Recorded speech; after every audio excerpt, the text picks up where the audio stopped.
Okay, so it started a little bit before I was expecting, but that's okay. Hello, everyone. Welcome. Thanks so much for joining us today. I think we can, let's just, there's still a few more folks that we're waiting for. So why don't we just wait a little longer? Um, Maybe while we wait for more folks to show up, Nicholas and Julian, can you think of any maybe good like bike rides that you've been on recently, or any good trails that that you found have been enjoyable recently? Well, for me, I recently got my Urban Arrow, so it's really about just trying out and expanding my circle of getting used to that new bike and getting familiar and comfortable with taking my kids out. And actually, just yesterday, I got the adapter that you can put into it to put a car seat in. So my youngest Atlas, he's 8 weeks old now. So actually later today, we're gonna put him in the car seat. We're gonna take him around on the Urban Arrow and just kind of get him used to the feel of a cargo bike. So so for me, it's more less new trails and more just getting familiar with old trails with the new bike.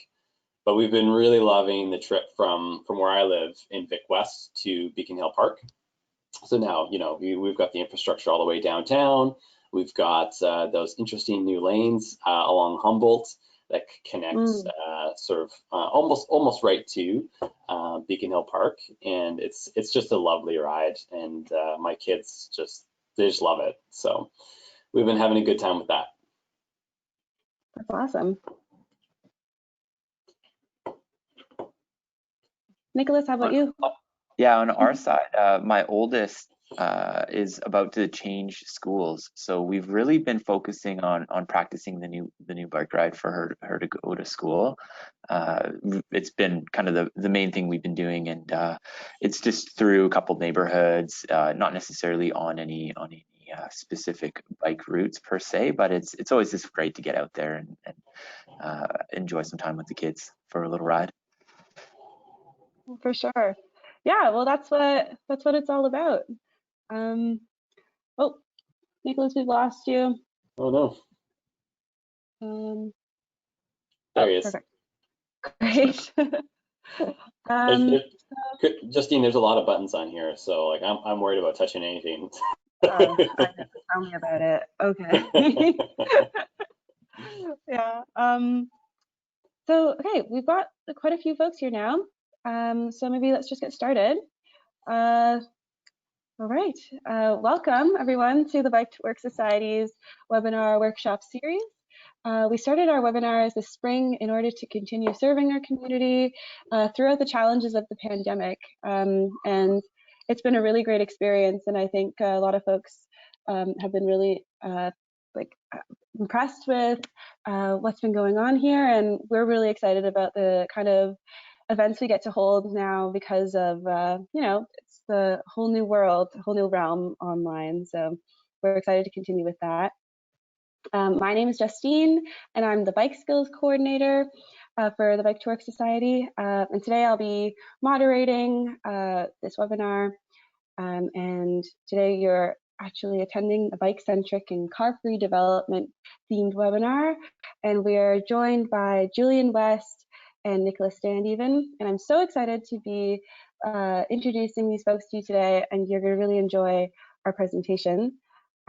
Julian is the founder of Urban Thrive. It's a social enterprise development company committed to building sustainable car-free housing.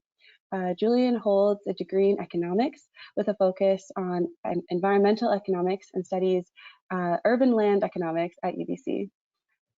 More than 7 years of experience in project management, consulting, and agile design shapes his unique approach to development. He's also a father of 3 and recently bought his first cargo bike to become car-free. Nicholas grew up on Vancouver Island and studied at the University of Calgary, where after stints of studying abroad in Chicago and Barcelona, he earned his architecture degree. Today, Nicholas works at Abstract Developments as a senior development manager, where he leads complex municipal approvals, coordinates consultant teams, executes community engagement processes, and manages internal approvals. He gets excited about designs that create great places to live and that are beautiful, energy efficient, cost effective, and integrated into the community. He also gets excited about exploring Victoria by bicycle with his 2 kids. The presentation itself will last about 40 minutes, leaving time at the end for a Q&A with Julian and Nicholas. During the webinar, I encourage everyone to type in your questions as there is a question box in the control panel on the right side of your screen. All the questions are going to be answered at the end, or we're going to try to answer as many as we can. And anything that we don't get to, you can email myself or maybe Julian and Nicholas. All information will be provided at the end, so don't worry about that. And if folks are experiencing any audio or visual problems, my only suggestion is to just quit and restart the program. We had a few of those right before the webinar today, and that seemed to work well enough. And you'll just enter back in with the same link that you used to get into this webinar right now. And then anything that you missed, this webinar is being recorded, and it will be available on our website, bike2workvictoria.ca, by early next week. So without further ado, thank you again for joining us today. This is the Bike to Work Society's Bike-Centric Sustainable Development in Victoria webinar with Julian West and Nicholas Standeven. So I'll turn it over to Julian. Okay, thanks for the intro, Justine. Can you see everything okay? Just that one slide that says we build homes designed for people, not cars. Yes, we can see Okay, it. perfect. Excellent. Well, thank you. And thanks everyone on the call for making the time. To start and just boil it down right away, the central premise of Urban Thrive is to convert the significant cost and space associated with car parking into better quality homes at more attainable prices. And as a result, I can help people reduce their carbon footprint and enjoy a higher quality of life. So today, I'd like to tell you a little bit about how that works, what projects we're looking at right now, and why we think the time for car-free lifestyle is now. So here's a rendering for a property I'm looking at in Victoria West. This is a 2.5-story design with a basement. The architecture is intended to add additional density into traditionally single-family neighborhoods, but fit right in and still look great. And my focus is on these traditional neighborhoods around the downtown core, areas that really desperately need some more housing diversity and where the car-free lifestyle can work really easily. Cycling is the most efficient method of transportation we know of. So when it comes to a car-free lifestyle, making cycling practical, convenient, and fun is really critical. So the corner of this building you see here includes a large accessible bike garage, tons of space for cargo bikes of all shapes and sizes, individual bikes for the whole family, and it's designed to blend right in. There's also a garage door over here with remote access to make entering and exiting super easily. And essentially what we're saying with this is let's actually take cycling and the car-free lifestyle seriously and design around that. But before I go kind of too much into the granular details of the design and the business model, I think it's really important to take a step back and provide a little bit of context. So the first obvious question is why? Why car-free? Why now? What's my beef with cars? And so I think it's important to set the record straight on this. First of all, cars are marvelous inventions. They're truly incredible engineering. They're marvels of human innovation. Cars themselves are great, but how we use cars sucks because we use them for everything. They dominate how we build cities. They're so pervasive in our lives. I don't think people even recognize their dependency on them and the impact that has, or realize that there's alternatives. So I want to talk a little bit about like what are the issues with this, especially when it comes to housing. First off, it's just plain expensive. Just owning a car is really expensive when you add up insurance, gas, maintenance, car payments. Even if you don't use it often, even if you're trying to go car light, the fixed costs of owning a car are quite high. The Capital Regional District actually just released their housing and transportation cost estimate study, which is a great read. It's pretty quick. It's right on their website. But they estimate the average cost to a household in a community like Langford is about $7,000 a year for the transportation due to their high car ownership rates. And if you own a newer car and make car payments, that can be quite a bit higher as well. But this doesn't even include the embedded costs of car ownership in real estate. So just looking at land is expensive. If you're looking at just the cost of the dirt underneath where you park your car, like you can easily be spending $35,000 or more just on that. But it's actually a lot more expensive than that because of the opportunity costs. If you don't have car parking, you can fit a few more homes on the same piece of property and spread out those costs across all of those homes, which the savings is going to be very project specific, but it's significant. There's another problem with cars and real estate. So first off, in design, typically form follows function. That's how Apple makes phones. That's how Google designs new apps. That's how General Electric makes new appliances. You design something around its core function. So a smartphone needs to be light, needs to fit in your pocket, and needs to be really, really fast. However, in real estate development, form follows parking. So here's an example. This is a typical townhouse. You see these all over the place, and we're building quite a few of them in the West Shore these days. This bottom level, where your car gets to live, is the best, most accessible floor of the whole house, which pushes you and your family up to the higher floors, which is less accessible, and disconnects your living level from the street. There's no connection there, but also disconnects you from a yard if you even get one. And then here's a typical townhouse development, bird's eye view, obviously. So although the actual houses here make up maybe 40% of the lot, just look at all the space that's used for parking and drive aisles. Just look at all the pavement. And these homes also have those ground level garages that you saw in the last image. So almost the entire ground level at grade is dedicated to cars in this, and human beings are just pushed up to the higher floors. All of this is essentially dead space when it comes to like what matters to people, what resonates with us. This is essentially dead space, and we leave little slivers of nature sort of left over on the edges. This is a great habitat for cars. It's not a great habitat for human beings. So when I talk about building homes designed for people, not cars, this is the kind of stuff that I'm talking about. Because this makes us feel great, and this enriches our life, and this makes us feel kind of depressed and detracts from our lives. A place where people are going to thrive has to have nature, and we need to lay down basically as little pavement as possible when we think about housing and urban planning and development. And this idea of car parking driving housing design has got to be the worst example of the tail wagging the dog. And you know, we've also known this for a while, but there's broad awareness now that our dependency on cars and the way we've built our cities around cars is deeply unhealthy and unsustainable. It's bad for people, it's bad for communities, it's horrible for the environment. And we have to make communities stronger and more resilient. We have to take better care of our health. And the fact is, climate change is real, and we have to act now. Like, the time for diddle-daddling is just over.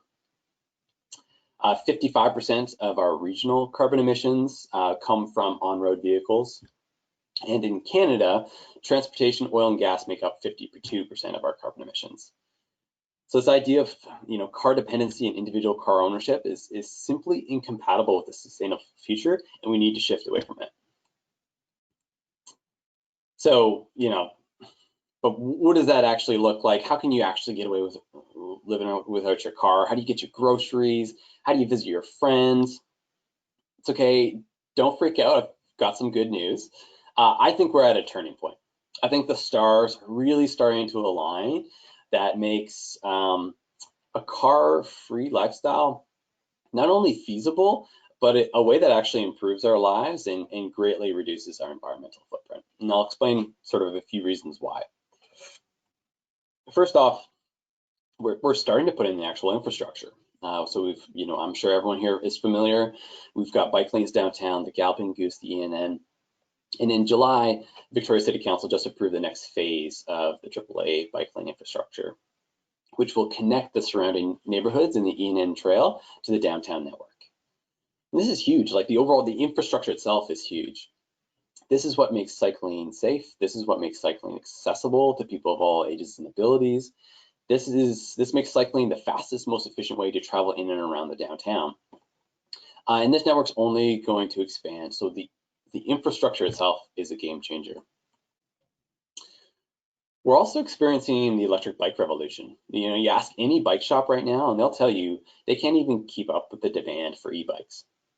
The technology has come to a point that the motors and the batteries are small enough and light enough to work really effectively on a bike. In this photo, you see this is a Bosch motor. It weighs 6.4 pounds. It can push a cargo bike with 1 adult and 3 kids up a hill, no problem. It can go 100 kilometers on a charge. And if you're mostly traveling around town, this can last you several days, a week, or maybe more, depending on how often you use it and the level of assistance. And then you just bring it home and plug it into your wall. It's incredibly easy. So the technology is just awesome, and it's here now, and it's making things like cargo bikes a lot more practical, and cycling in general just more appealing and accessible to a broader audience. And then if you've ever tried an electric bike, it's just a ton of fun too. It's just a great experience. We're also really fortunate to have a mature car sharing provider in town, and there's several across BC. This is a map of Moto's Victoria fleet. If you want to go somewhere that's not very accessible by bike, or you want to take a trip that you really need the carrying capacity of a car, like the hardware store or whatever it might be, Moto's got you covered. And you pick whatever you need, a sedan, SUV, family van, truck, whatever. And starting at $4 an hour plus a little bit for mileage, you're set. And that's, unless you're using a Moto every day or using it to get to work, you're going to save a lot of money this way. And, in the context that we've, for many, many decades built cities around car ownership, a car share program fills the gap, right? Where an area that might not be accessible by bike, jumping in that car for that odd occasion, it really helps complete the system. So in my projects, I'll provide at least one car share vehicle on site for everyone. There's also an increasing number of delivery services, and grocery stores are a key example. So, your local Save-On, it's about $9 to deliver to your house. That's pretty cost effective, especially if you factor in your time. And it's really easy. You go online, it's quick, it's same day. They've got an easy to use app. It's quite effective. And this is all on top of an existing transit service, which is only going to get better. And finally, the last kind of big reason why I think the time is right for people to be able to live car-free is that I think people are just ready. I think there's been a fundamental shift in values where people wholeheartedly believe in climate change that's real and important, and they want to live more sustainably. I think people are also fed up with living for the weekend. I think people are fed up with long commutes. I think people want to be healthy and they want to exercise, and they want to have a more connection to their community and neighbors. And I think all of these things fundamentally come down to where do you live and how do you get around. So car-free is definitely a change of lifestyle, but you can get wherever you need to go, you can save money, you can be healthier, you can dramatically reduce your carbon footprint. And honestly, it's not going to work for everyone. Some people need a truck or a van to get to work, and that's fine. But there's a lot of people who work downtown or work from home that could have a better life by being car-free. And for those who are ready to make the shift and want to reduce their carbon footprint, we have to give them that option. And I think there's a lot of people who want to make the shift if the right pieces are in place. And essentially what I'm trying to achieve with Urban Thrive is putting those pieces in place for people, because we've designed the homes around that lifestyle. So, what I've been sharing with you today and what I'm about isn't just about one project. It's a philosophy. It's a business model, and we hope to announce the first location of our site soon. But it's only going to be one of many. And this rendering is of a site we're looking at in Victoria West, as I mentioned before. A typical project will be about a 9-unit strata. It can be a little bit smaller, a little bit bigger, but it's a small scale, which I think is a great size for creating a sense of community and familiarity with your neighbors. And it uses a traditional architecture to integrate gently into the neighborhoods around the downtown core. It's a stacked townhouse design, meaning the top 2 floors make up 2-bedroom units, and the ground level and basement level make up the 3-bedroom homes. And those 3-bedroom homes also have a private backyard off the back. And that continuity between that ground level living space with a backyard, I think, is a really beautiful thing that you lose when you use that bottom level for a garage. More than half the land on a given project will be a combination of yard, landscaping, and walkways, which is a far cry from the pavement and parking spaces that we saw in the other example. And I can't commit to specific pricing at this stage. It's just frankly too early. But without car parking, as I said, you can fit a few more homes in the same size lot, spread out those costs, and that just overall reduces the cost profile for each home. And those savings are pretty significant and get passed on. In most developments, bike parking is typically an afterthought. It's in the back dark corner of the underground garage. It's almost always too cramped. There's rarely space for larger cargo bikes. The door is usually awkward. You're kind of holding open the door and trying to push your bike in. Really not designed for ease of use. Here, the garage is simply going to be excellent. We're still looking at different layout options, whether it should be more sort of a flexible, adaptable, almost modular style space, or more sort of dedicated space for each individual household. We're looking at options, but we do know that the entrance is at grade with remote door access. So it's just really easy and convenient to get in and out. It works well for cars, definitely works well for bikes as well. On the inside, tons of space for cargo bikes. We recognize families can easily have 6 bikes, so just allowing for that. Bike wash station, tools and tune-up station, ports for charging e-bikes, making it efficiently designed so you can get a lot in there, but not be crammed, and make sure there's lots of space for maneuverability. And recognize people have different abilities as well for picking up and handling a bike. So providing different options for that, like mechanical assistance racks and so forth. Essentially everything that you need to try and make the car-free lifestyle practical, easy, and fun. So that's what Urban Thrive is all about. If that resonates with you, there's a lot of ways to connect and get involved. Here's my website, urbanthrive.ca. If this sounds like the kind of place you want to live, please register on our projects page. It doesn't commit you to anything, but it provides incredibly helpful feedback to me around what you're interested in, what your priorities are. It helps a lot. So if this does sound like the place you want to live, please do register on there. I've also got a mailing list that's on our contacts page. Simple sign up, and then we'll just keep you up to date with everything that we're doing. And then if you want to contact me for any reason whatsoever, feel free to email or call. I'd especially love to hear from you if you want to get involved in some way. We're really trying to rock the boat on this, change the way people are thinking about housing and lifestyle and our relationship with the environment. And frankly, we need all the help we can get. And even one well-timed email to mayor and council can make a huge difference. So every little bit helps. So please do reach out if you're interested. My wife and I are also starting up an Instagram page called 5 for a Ride, just to show people what the car-free lifestyle is like, especially with 3 kids, and just have an ongoing conversation about it. It's just getting started, so there's not much on there yet, but we'll get more on there, and we'll try and keep it interesting. And that, ladies and gentlemen, is essentially what I'm all about. That's what we're trying to achieve at Urban Thrive. Justine, thank you so much for arranging this and giving me a chance to speak. And to everyone who joined the call, thanks for making the time.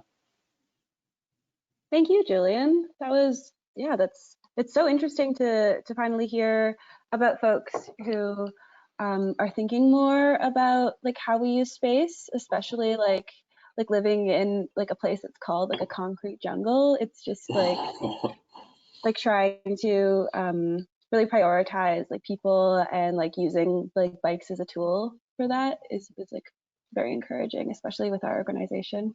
So yeah, thank you for your presentation.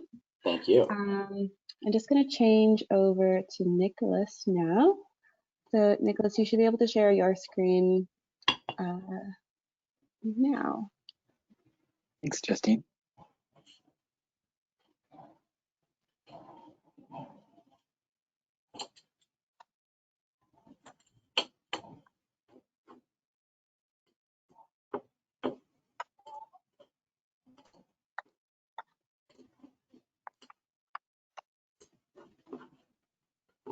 Perfect. We can see your screen. That's great. So can everyone see? We can see your notes as well. I'm not sure if it's Gotcha. So I may be operating without notes here. So if you want to use might have to bear with me a little bit. Yeah, thanks very much for the introduction. Thank you, Julian, for the really interesting presentation as well. My name's Nicholas Standeven. I'm a Senior Development Manager here at Abstract Developments. I'm going to start today's presentation by telling you a little bit about Abstract. I'm going to share a little bit of my own background with you as well. And then I'm also going to share with you some updates from one of our most recent projects. It's a project that is called Sparrow and is located at 1301 Hillside in the city of Victoria. Bear with me here, as I don't necessarily have access to all my notes. I might stumble in a couple places, but hopefully the material I share is of interest. And at the end, similar to what Julian's done, I'll provide some contact information for myself as well. I'd certainly invite anyone who's on the call today to reach out at any time with any questions, and I'll also end off with a bit of a call to action as well. So without further ado, we'll just jump right into it. As I mentioned, I work with a company called Abstract Developments. The company has been working in the core area within the capital region for just about 20 years now, slightly over, and has developed a wide range of different projects, from townhomes to single-family projects to increasingly complex mixed use and multifamily projects. Here on this slide, you can see some of our most recent along the bottom there, black and white project, which was recently completed in the city of Victoria, our Bowker collection on the bottom right, which was completed in the district of Oak Bay just this past spring. And just speaks to the sort of the evolution of the company. We're now a group of about 75 people spread over a couple of different offices and several different active construction sites in the region. So we're a larger group, and we come from a really wide range of different backgrounds. We have a team of planners and designers and architects, people with backgrounds in finance, people with backgrounds as construction experts. But really, at the end of the day, we're all urbanists, and we are really interested in being home builders that really do a lot of research in infill housing, different kinds of projects that can fit into existing communities, enrich the neighborhood, create more compact, livable, walkable neighborhoods. And a lot of that thinking has been sort of refined from project to project. We'll see an interesting project, the Sparrow project that I mentioned previously, and how some of those ideas have actually been implemented there. And before I start there too, I'll just give a little bit of background about myself. I am a registered architect, and I've always been interested in mobility and transportation. And over the last 15 years or so, I've had the good fortune of working on some interesting transportation projects. One of the most recent ones was a upgrade to the Surrey Central SkyTrain station in Surrey, in the Lower Mainland. It's an interesting project that is, it's sort of like an infill SkyTrain transportation project in a way. It's introducing a new station house to the existing SkyTrain station, and was undertaken as part of TransLink's broader renovation and modernization program for all of the major original Expo line stations. What was kind of neat about it is that it offered new connections up to the SkyTrain platforms. It offered new ways to connect by bicycle, by bus, and maybe one day might also have some connections to future light rail. The project was also kind of neat because it featured a pretty innovative structure. It was a heavy timber roof, here used just as a made in BC structural solution, but also just to introduce some softer, warmer, natural materials in what's usually a pretty cold and stark infrastructure kind of project. There's also some great opportunities for some public art, which you can kind of see hanging in that double space atrium. Also, even before that, as a student, I was really fortunate to study at a school that offered a lot of study abroad opportunities. One of them that I was able to participate in was a study abroad session in the city of Barcelona. And I bring it up here because there's actually quite a lot of overlap and similarities between Barcelona and Victoria. We're both coastal port cities. We have major influxes of tourism every year. We have historic parts of the city as well as newer parts of the city that are more primarily car focused. While I was there, I got to really explore and live in a neighborhood called Gracia, which itself was its own little separate village that eventually was sort of grown up and around by the main city of Barcelona. In the 1980s, after Franco passed away and the city of Barcelona started to open up, it was really investing a lot in public space and plazas and starting to find ways to deprioritize cars and vehicle parking. In this neighborhood, it was one of the first ones where they started to limit vehicle access to the core of the neighborhood and really focus vehicles around the periphery of those neighborhoods. They made the streets way more walkable just by doing really simple interventions like raising the road surface to be more or less even with the sidewalk, which just alone allows more easily people to walk across from side to side. And also, I think, really tells people in vehicles that, hey, I need to be very careful. There's people moving through here. I need to go slow. And ultimately, it's made it so inconvenient and cumbersome to drive through those areas that really allows the public life on the streets and sidewalks to spill out from the adjacent businesses and homes right out onto the streets. Barcelona is kind of an interesting case study. They've taken these ideas and they started to find ways to apply them to the broader city fabric. So here, what they've done is introduced this idea of the super block, where they've taken through most of the grid city sections of 9 square blocks. And again, they've limited the main vehicle circulation to the exterior of that now super block.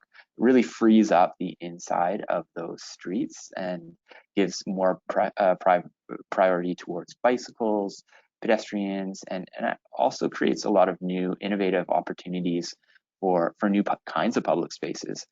What I love about this is it's not really saying that we have to rip up our streets or change the way we necessarily even build cities, so much as just giving more space back to the public realm, to pedestrians, to cyclists, and ultimately to public space. So it's kind of an interesting simple intervention, and it can really have a wide-ranging impact. And here you see the whole city of Barcelona. The red really marks the streets that were priorities, that were car-based priorities, and then through the widespread application of these super blocks, you can start to see how vehicles are really focused in certain areas, and it gives back so much more space to pedestrians and cyclists. I think Victoria, closer to home, is starting to do some of these experiments. Julian already mentioned all of the infrastructure that's either here in place or that will be coming through the city of Victoria and their AAA bike lanes. And I think that these sort of locally made and hopefully right for us kind of solutions are implemented it really as soon as possible. I think the ones that we've seen already implemented in the city center are amazing and will really help change people's perspective of commuting by bicycle from the sort of previous warrior mentality where you have to fight for every inch and claim your space with fast moving vehicles to a different mentality where everybody's more comfortable cycling through the streets. I also bring this one up as a bit of a segue here too. The Kings and Haltane corridor that you see up in the top right of this diagram is actually quite close to our Sparrow site. And it's interesting to think how some of these transportation policies are increasingly becoming important when we look at finding sites for new developments.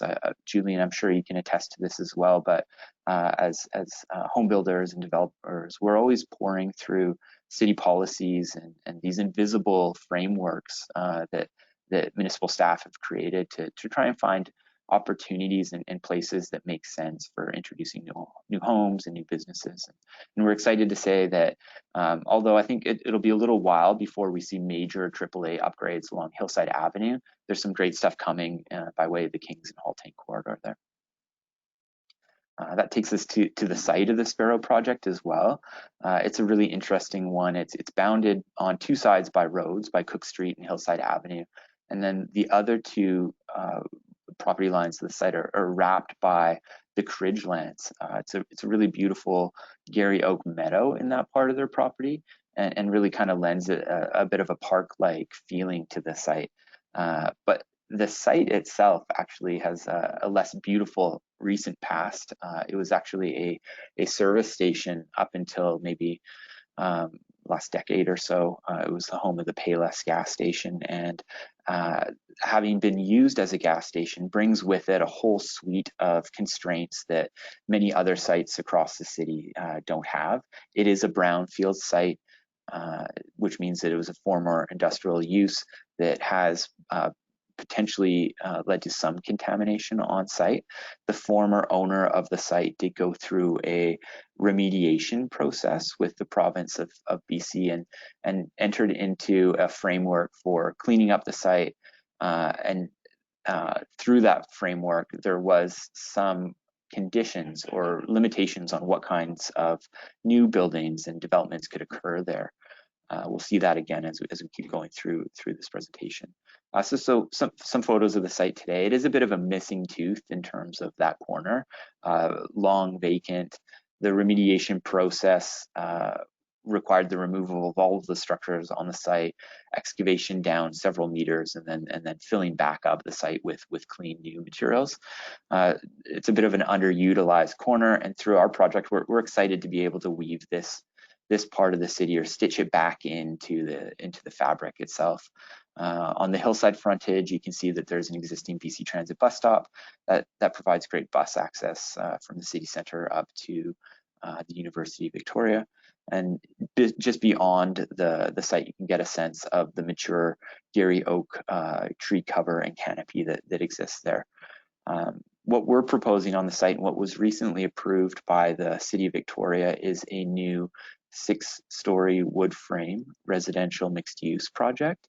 I mentioned that there's some conditions on the site in terms of how the buildings can actually touch the ground, and I'll get to that shortly, but I'll start here just with this overall view, trying to bring a more urban feel to that corner. We've introduced a lot of high quality and really durable materials, especially on the ground floor where you can see some brick masonry coming right down to the ground.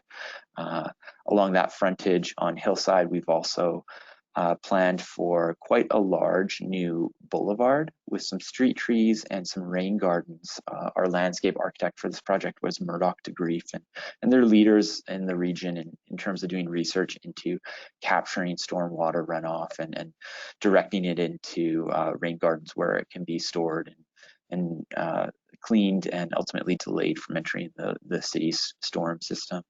We also have a couple of different uses occurring on the ground floor here. We've got obviously the lobby for the building on the far right, but we do also have a small local serving commercial unit that the city's accepted there through a minor revision to our development permit. We're excited to offer that as a bit of a local serving amenity for the residents of the project and the neighborhood. It's only about 700 square feet, so we imagine that it'll likely be occupied by a very small cafe or some other, again, local serving kind of use. Also on the ground floor, We have included quite a large bike room facility, and together the lobby, the commercial unit, and the bike room are really meant to help animate that frontage along the hillside side, especially. Here we see the corner that you'll experience as you come north along Cook Street. You can see the vehicle access for the site. I'll get back to that a little bit later. It is interesting working with municipalities. They almost always actually prescribe the location of the vehicle entry here, and we'll also see shortly when I talk again about the conditions of the use on the site how we've really been able to limit the number of parking spaces on site through some clever transportation demand management strategies. You also from this angle get a sense of how that building will be kind of nestled in up against the grove of Garry oak trees. We're working really carefully with our neighbors, the Cridge, to make sure that we don't have any substantial impacts on those trees.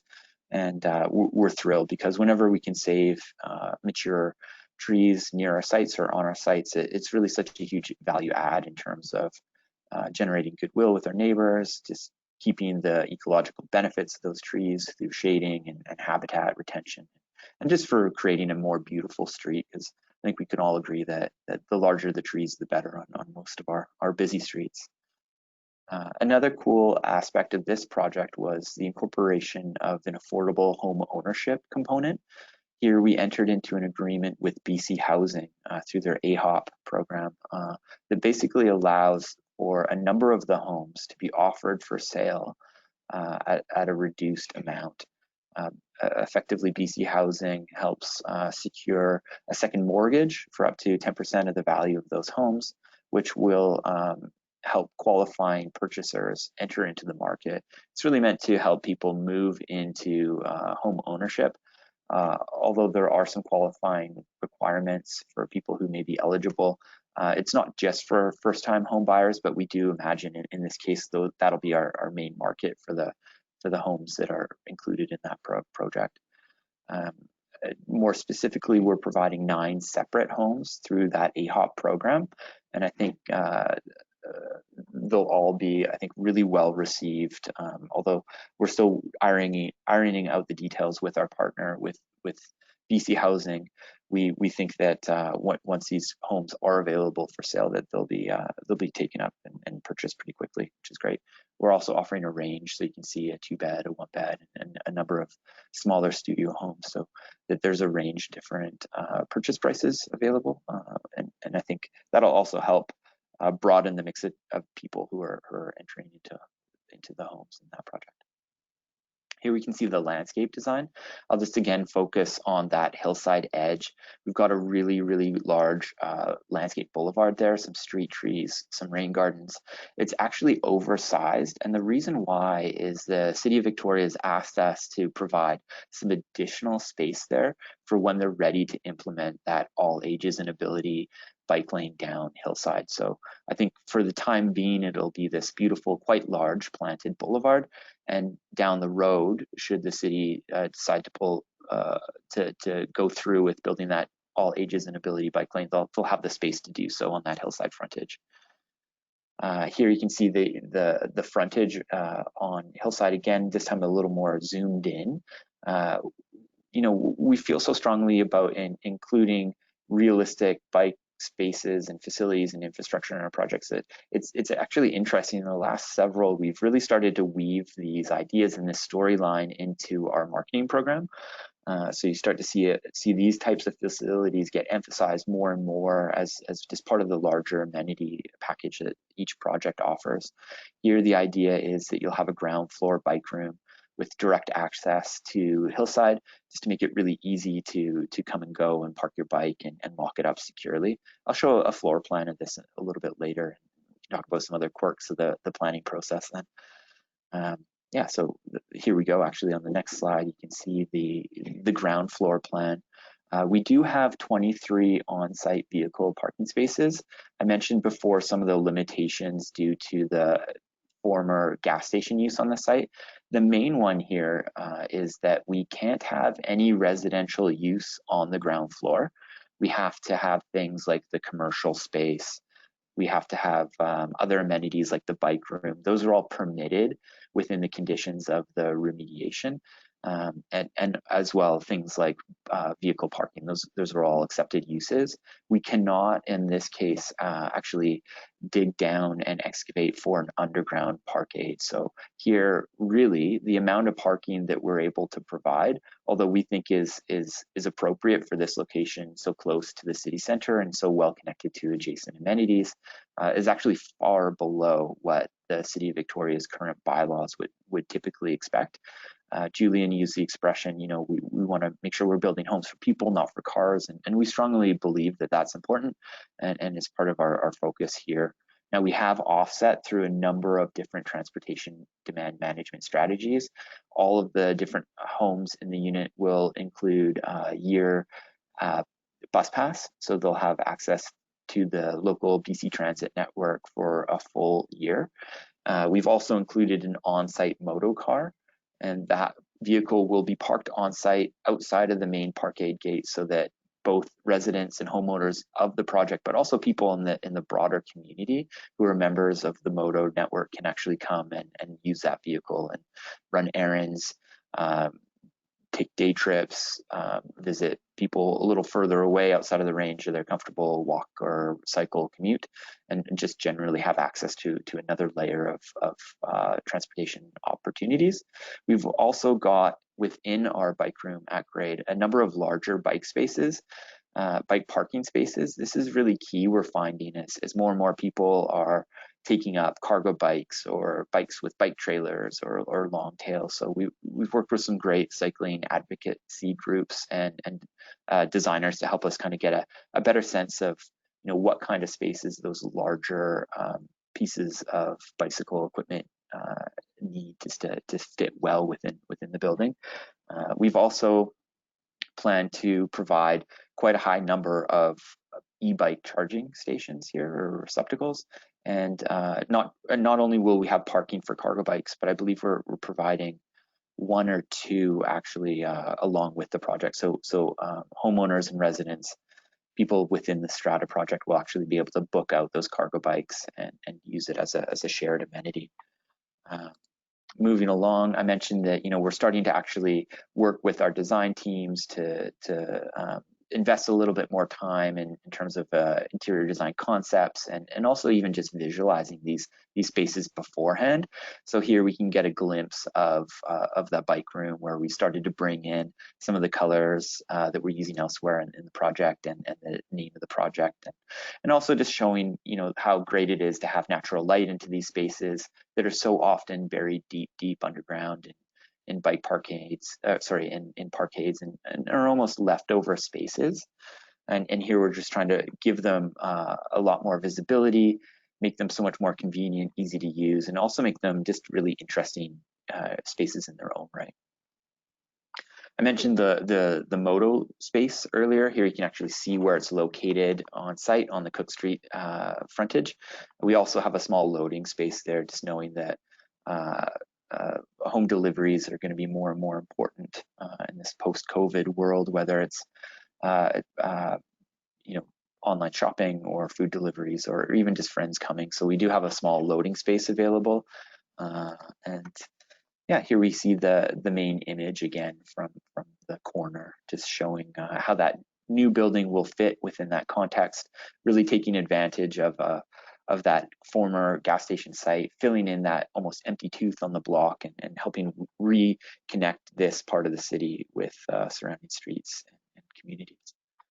So that's really the main content, the main ideas I wanted to talk about today in my presentation. I did mention that there's a bit of a call to action. If the ideas that we talked about here today resonate with you, we do have a number of other projects coming up that have really great bicycle focused amenities, and I'd love to tell you more about those projects. Many of them are still going through the approval process in the District of Saanich, in the City of Victoria, and quite frankly, showing Mayor and Council in all of those municipalities, that there's an appetite for these types of developments, that there's an appetite for bicycle friendly amenities within these new projects is so important. I can't stress that enough. And honestly, without support of our neighbors and the public, our projects just aren't possible, given how challenging it can be to get approvals within our capital region. So please don't hesitate. Send me any questions you might have. My email address is shown here, our office phone number, and also my cell phone number. Please don't hesitate to call anytime or email. Reach out in any way you think is appropriate.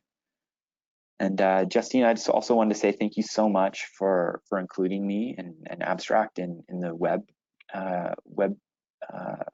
webcast today. I really appreciate the opportunity. It was so great to hear about the projects that Julian's working on, and just to be able to connect with people beyond in the broader community as well. So thank you very much. Well, thank you. Like, thank you, Nicholas. Thank you, Julian.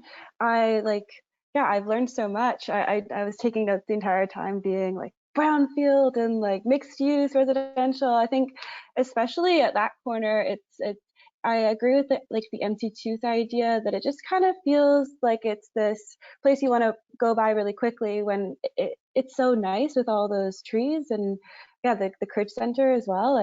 I'm really looking forward to getting this project started for you. And yeah, thank you again for your great talk. Julian, I don't know if you're still here. Oh, we have a few questions as well. And it looks like, oh, wonderful. Hello. I think, yeah, we only have a couple questions, so it's perfect. Thank you for both keeping your presentations a perfect amount of time. I think this question is for Julian. It's from Michael F. We have, as a renter / condo purchaser, how can we know the merits of different buildings? Is there something like a green building rating? There's something like a green building rating. Good question. There are various levels of certification, like LEEDs. So that's one piece of it. I don't know. There's a lot happening in this space. There's even competing certifications.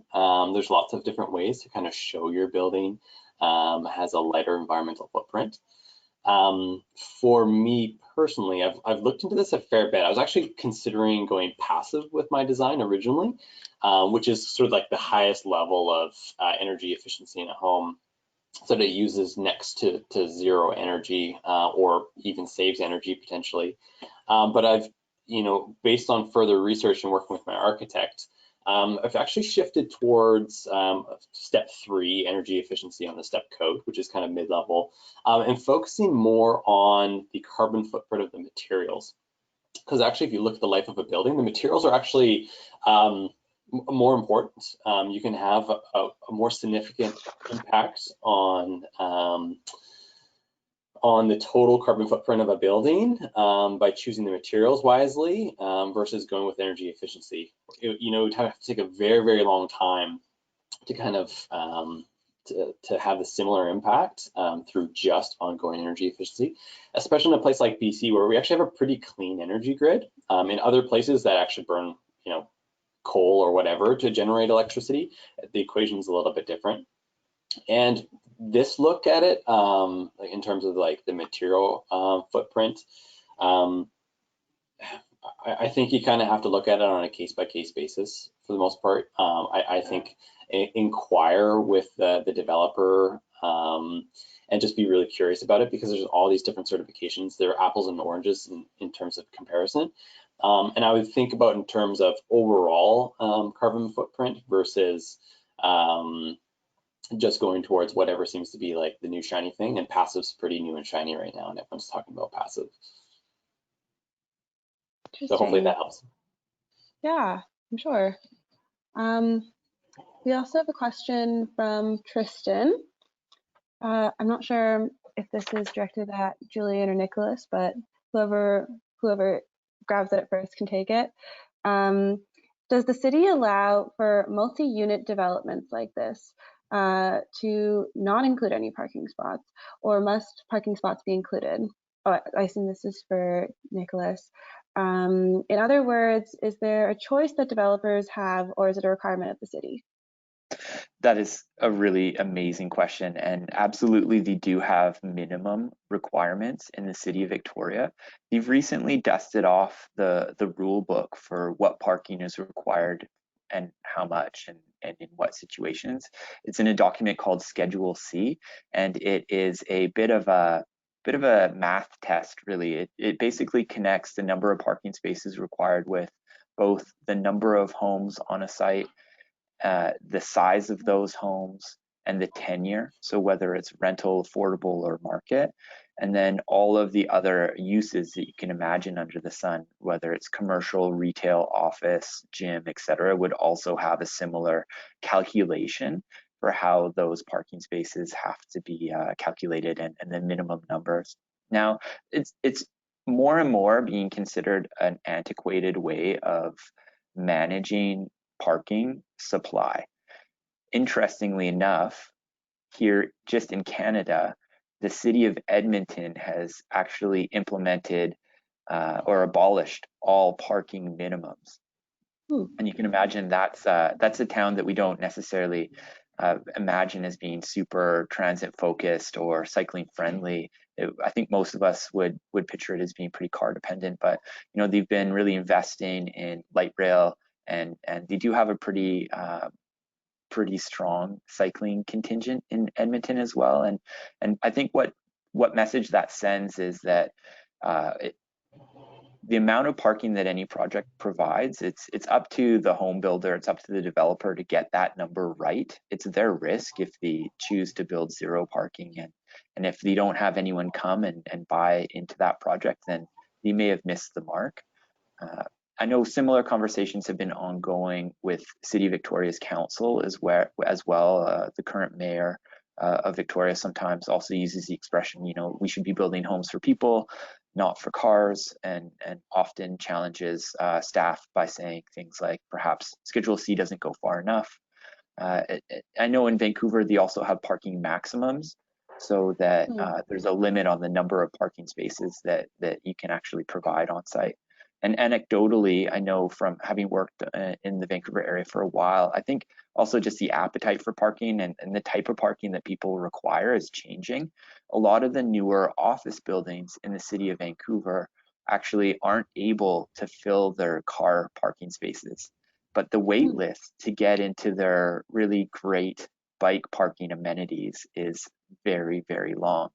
And that's another quirk of Schedule C, and not necessarily trying to throw City of Victoria planning staff under the bus, because I think they do an amazing job. But one of the quirks in Schedule C is that you're actually not allowed to provide bike lockers in your bike rooms, which I think is a missed opportunity, because so many people invest a lot of money and care into getting their bike equipment just the way they like it. And even though bike rooms tend to be quite secure, there's always a risk that somebody comes in, bumps it, or worst case scenario, somebody actually breaks in and steals the bike somehow. So I think that's a missed opportunity within the rule book as well, and that we should be able to have a bit more flexibility in terms of what kinds of bike parking we're providing. Would that just be like a space thing? Why aren't they allowed? It's a good question. You'd have to kind of go back and ask staff for the rationale there.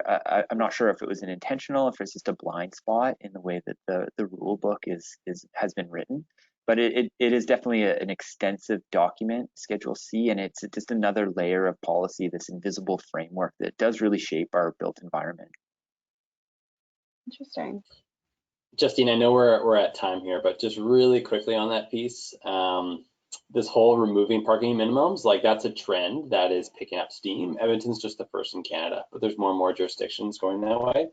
And in Victoria, you just have to negotiate for a parking variance. So the reduction based on that Schedule C minimum.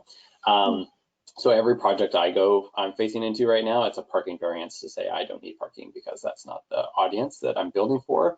But yeah, it's a negotiation for me, and it makes it more complicated, but it's doable. Wonderful. Folks, I wish we had more time.